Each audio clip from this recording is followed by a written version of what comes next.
La télévision numérique.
Mesdames, Messieurs, amoureux des sports, salut, merci de votre fidélité à Digital Congo Télévision. Merci de suivre également ce nouveau numéro de Digital Sport. L'actualité sportive ce soir, la préparation des équipes engagées en première division du championnat de la Ligue Foot cette saison, championnat qui doit commencer sauf imprévu le 23 août prochain. On parle d'abord de Céleste dans cette équipe de Mbandaka en Équateur engagée cette saison en Vodacom Ligue 1 après son montée la saison dernière. L'équipe poursuit sa préparation cette fois au Congo-Brazzaville avec une délégation forte de 60 personnes, dont 45 joueurs Gixlandou.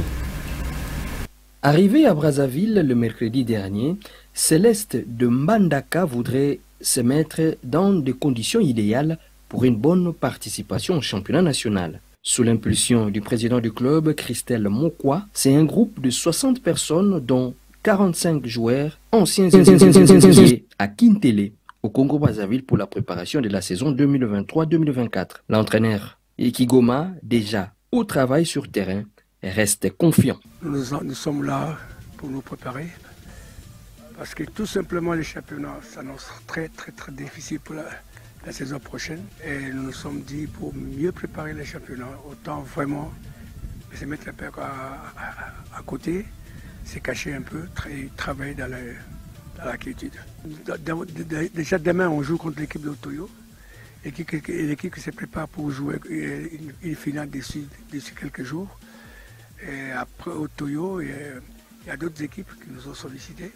On va s'organiser parce que nous sommes là surtout pour jouer des matchs amicaux afin que nous puissions vraiment nous mettre en jambe du championnat. Bon écoutez, ça c'est vrai. Nul n'ignore vraiment le niveau d'Otoyo au Congo-Brazzaville. Et de l'autre côté aussi à Kinshasa, nous avons de très bonnes équipes, des équipes comme le club, le DCMP, tout ça. On les a rencontrés. Pourquoi avoir craindre l'équipe d'Otoyo? En tout cas, et nous allons les affronter sans complexe. Une nouvelle saison à l'élite demande concentration. Côté athlète, le choix de Brazzaville n'est pas mauvais. Non, bon, écoutez, Kinshasa, si le plan de terrain, franchement, sur le plan de terrain, nous n'avons rien à regretter parce qu'au centre, c'est un terrain sablonneux. Là, on se prépare sur un terrain à pelouse synthétique. Les conditions sont bonnes par rapport à notre terrain de Kinshasa. Donc, sincèrement, si vous me demandez si Kinshasa me manque, non. C'est le plan de travail, non. Christelle Mokwa, tuteur du club, ensemble avec le groupe déterminé. Une autre équipe qui se prépare pour la première division du championnat de la Ligue Foot, c'est bien l'AS Maniema Union, cette équipe de Kindu qui poursuit sa préparation à Kinshasa. Maniema Union qui s'est même exprimé clairement en faveur du début du championnat pour le 23 août prochain. Les unionistes poursuivent avec une série de matchs amicaux au centre technique Oularampova, commune de Lancélé. Vous pouvez le voir sur ces photos. L'AS Maniema Union a livré 2 matchs amicaux aujourd'hui. Le premier match face à Real Impact, équipe de l'entente provinciale de football de Kinshasa, 4-1 en faveur des unionistes. La deuxième rencontre a vu l'AS Maniema Union s'imposer également 4-0 face au Racing Club de Kinshasa RCK, équipe qui évolue désormais en deuxième division du championnat de la Ligue Foot. La semaine marquée bien évidemment par ce feuilleton du début ou non du championnat de la Ligue Foot pour le 23 août prochain et sous quel format. On va en parler d'ici peu parce qu'avec nous sur ce plateau, Fanfan Bitangilai, il est communicateur du ministre congolais des Sports. Bonsoir Fanfan. Bonsoir Joseph Bahati, bonsoir à tous les téléspectateurs de Digital Congo. Merci d'être avec nous d'ici peu. Vous allez répondre donc à nos questions. L'actualité également, le tout-puissant Mazembe Dam qui prépare ses saisons 2023-2024. L'équipe championne de la République démocratique du Congo chez les dames est engagée en Ligue des champions version féminine. En plus des championnats nationaux et provinciaux à l'avenir, le tout-puissant Mazembe Dam enchaîne pour se faire des matchs amicaux internationaux face à Zesco United de la Zambie. Le tout se passe à Lubumbashi. Les détails avec Guillaume Kazadi pour Digital Congo depuis Lubumbashi. C'est par une série de matchs amicaux internationaux que le Football Club Mazembe Dam prépare sa prochaine Ligue des champions et sa saison 2023-2024. Pour cela, les Corbeaux au féminin ont choisi comme sparring partenaire l'équipe zambienne des Zesco United. Ce dimanche à 10h, les deux formations vont s'affronter au centre de Futuka à plus ou moins 18 km de la ville de Lubumbashi. Entre les deux formations en l'espace de 5 jours. Ce vendredi, le FC Mazembe Dam a dominé son adversaire par 2-0. Vukulu a ouvert le score sur penalty avant qu'Esther Dikisha ne le porte à 2-0. Pour le deuxième but. Le mercredi, au stade de Kamalondo, Mazembe avait déjà annoncé les couleurs. 2-0 là aussi. Dikisha Esther et Merveille Kanjinga étaient à l'origine de ce succès. Ce dimanche, Zesco United va tenter de sortir la tête du sac qui semble l'étouffer sous le poids de plumes noires et blanches. L'actualité également du basketball et ce forfait qui menace les léopards basketball de la République démocratique du Congo en rapport avec le tournoi pré-olympique Nigeria 2023. Les léopards ont en effet forfait faute de financement public. On va suivre ici les explications de Maître Paulin Nkabongwe, le président d'intérim de la Fédération de basketball du Congo, à propos recueillis par Alain Salou. Oui, je confirme la non-participation au tournoi pré-olympique. Qu'est-ce qui justifie ça? C'est un problème de moyens. Nous n'avons pas de moyens. Vous le savez tous, toutes les fois que nous avons sollicité les moyens du gouvernement, qui est l'unique sponsor de l'équipe nationale, nous ne les avons jamais obtenus avant la compétition. Nous avons préfinancé des compétitions nous-mêmes. À ces jours, nous courons derrière les remboursements pour certaines compétitions. Écoutez, là, nous ne sommes plus capables de les préfinancer. Voilà pourquoi nous n'allons pas y participer. Donc, on ne va pas amener des garçons qui ne reçoivent ni frais d'émission, ni primes. Et nous-mêmes, on ne sait plus à quelle porte taper pour obtenir ceci ou cela. Quand le gouvernement sera à mesure de nous donner les moyens comme il le fait pour le football, nous allons partir. Merci.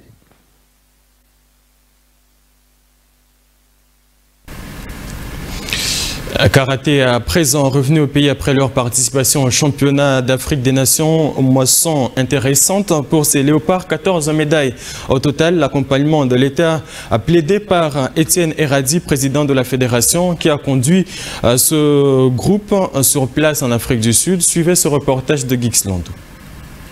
Ils ont honoré les drapeaux de la RDC, malgré l'absence de quelques éléments de valeur au championnat d'Afrique des Nations en Afrique du Sud, le championnat de karaté traditionnel. Des retours à Kinshasa ce jeudi 10 août, la délégation a reçu les honneurs. Quelques tours à Kinshasa dans la capitale, en partant de l'aéroport international de Njili jusqu'au stade de Martyrs. Il fallait montrer la moisson récoltée sur place. 14 médailles au total, 2 en or, 10 en argent et 2 en bronze. Les léopards ont ramené aussi d'autres titres individuels. Sensei Henri Etienne, président de la fédération, élu meilleur coach du tournoi. La RDC, vice-championne d'Afrique en combat et kata derrière l'Afrique du Sud.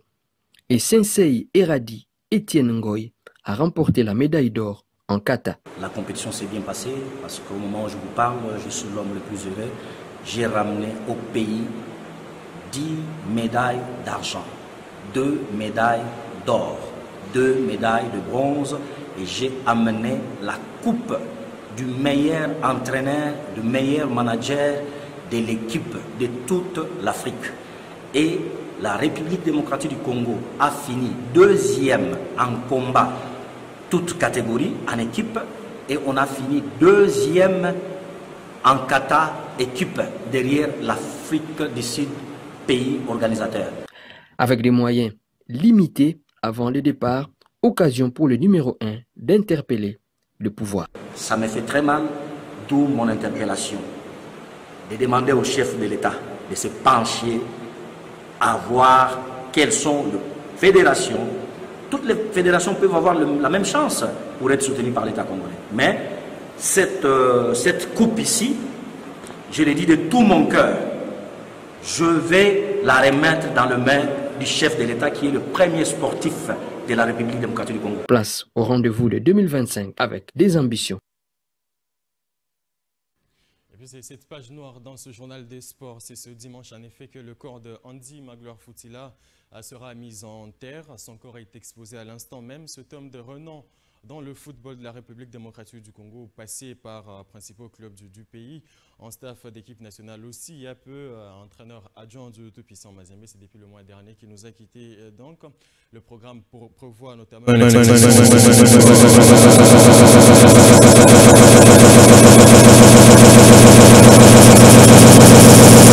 à Kimberley. Avant cela, des hommages mérités en faveur de Andy Magloire Foutila. On prévoit notamment des mots de la Fédération congolaise de football association, du ministère des Sports également, que Andy Magloire Foutila aura servi pendant longtemps. On va finir, avant de prendre notre invité, par cette nouvelle de la Coupe du Monde féminine. Et oui, qui est en cours en Australie. On connaît les affiches désormais des demi-finales Espagne-Suède, ça on savait déjà. À partir d'aujourd'hui, on sait que l'Australie fera face à l'Angleterre. Les Australiennes, aujourd'hui plus fortes que les Françaises, il fallait pousser jusqu'au bout. Après un nul de 0-0, au bout du temps réglementaire et de prolongation, eh ben, c'est la séance de tir au but que les Australiennes ont eu leur qualification, bien poussée par leur public. 7 tirs réussis contre 6 finalement. La France aura raté 4 pénaltys alors que leur gardienne en aura arrêté 3. La France arrête donc à l'étape de quart de finale comme ce fut le cas en 2019 à Paris. Les demi-finales se disputent à partir de mardi avec la première affiche entre l'Espagne et la Suède. Un jour après, l'Australie sera face à l'Angleterre. L'Angleterre qui a éliminé aujourd'hui à l'étape de quart de finale la Colombie grâce à sa victoire 2-1 score final. Et on le disait déjà la semaine marquée donc par le feuilleton sur la reprise ou non. Et puis sous quel format du championnat national de la Linafoot, on vous l'a annoncé. Avec nous en plateau, Fonfon Bitangila, communicateur du ministre congolais des Sports. Bonsoir Fonfon, merci de répondre à nos questions. Une fois de plus, bonsoir. Bonsoir à tous les téléspectateurs de Digital Congo. Alors, ce feuilleton, vous l'avez suivi de très près et dans de très bonnes conditions. En rapport avec le début du championnat, que propose le ministre des Sports, si pas le ministère? Ok, jolie question, mais je pense que vous êtes un journaliste avéré comme moi. Vous savez que le ministre en charge des sports ne peut pas prendre la place de la Fédération congolaise de football. Donc c'est en soi la Fédération congolaise de football ainsi que aux sociétaires ou à la Ligue nationale de football qu'il faudrait poser cette question. C'est là où je m'en vais revenir sur l'esprit de la correspondance qui a été pratiquement émise au niveau du ministère. C'était dans le souci, c'était sur demande des sociétaires qui voulaient en soi qu'on puisse trouver une solution consensuelle afin que les championnats puissent se dérouler. Vous savez aujourd'hui que la plupart des clubs qui sont engagés en Ligue nationale de football dépendent de la poche des individus et ne sont pas sponsorisés. Ainsi, ces individus ont voulu à ce que le CONOR puisse entendre leur voix, raison pour laquelle le ministre, en tant que gestionnaire du sport, en tant que personnalité politique qui gère sur toute l'étendue de la République démocratique du Congo, a bien voulu demander au CONOR d'attendre un tout petit peu, de parler avec les sociétaires afin de trouver une solution qui plaira à tout le monde. Contrairement à ce que ça fait mal. Vous voulez dire que les dirigeants de clubs se sont servis du ministre des Sports pour se faire entendre? Ils ne se sont pas servis. Je pense que ils ont demandé à ce que le ministre puisse également jouer au porte-parole. C'est lui qui gère. Il a il a bien voulu mettre les deux, comment je peux dire, les deux parties ensemble pour qu'on puisse trouver une solution. Aujourd'hui, nul ne l'ignore. Depuis que François-Claude Kablo est là, c'est la FECOFA, c'est le CONOR qui dirige le football.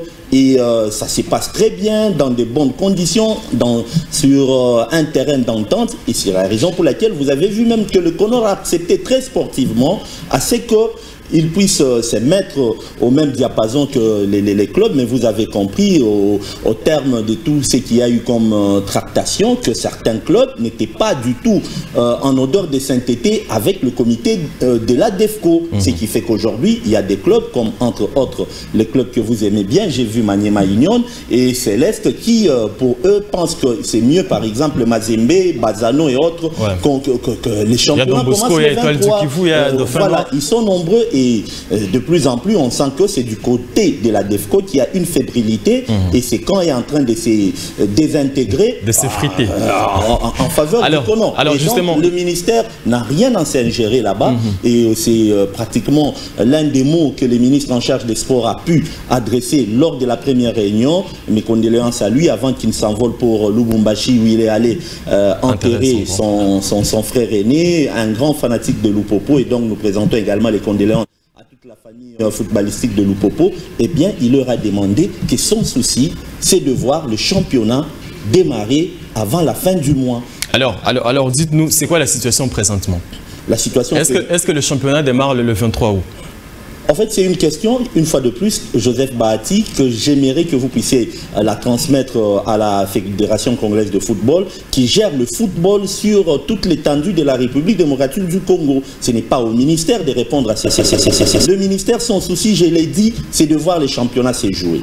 Et ces championnats-là doivent se jouer dans les meilleures conditions. Question qu'on ne puisse pas avoir des forfaits en cascade ou encore qu'on puisse tomber dans une difficulté qui fera qu'on ne va pas aboutir à la fin normal d'une compétition, d'un championnat qui se respecte, digne de la République démocratique du Congo. Le CONOR a présenté son format, la DEFCO a présenté son format, et la DEFCO, malheureusement, de son côté, nous avons tous vu, parce que vous posez quelle est la situation actuellement, nous avons vu que c'est du côté de la DEFCO où il y a certains clubs qui épousent la vie du CONOR et qui aimeraient jouer les championnats dès le 23, alors qu'il y en a d'autres qui pensent que c'est un tout petit peu compliqué, et c'est dans peut-être cette situation que la DEFCO maintenant devrait avoir une réunion interne, je suppose, avec tous les clubs qui sont engagés à ces championnats pour que les championnats puissent démarrer le plus vite possible, parce que les Congolais ont besoin de voir cette compétition se jouer. C'est depuis novembre d'ailleurs, vous allez vous rappeler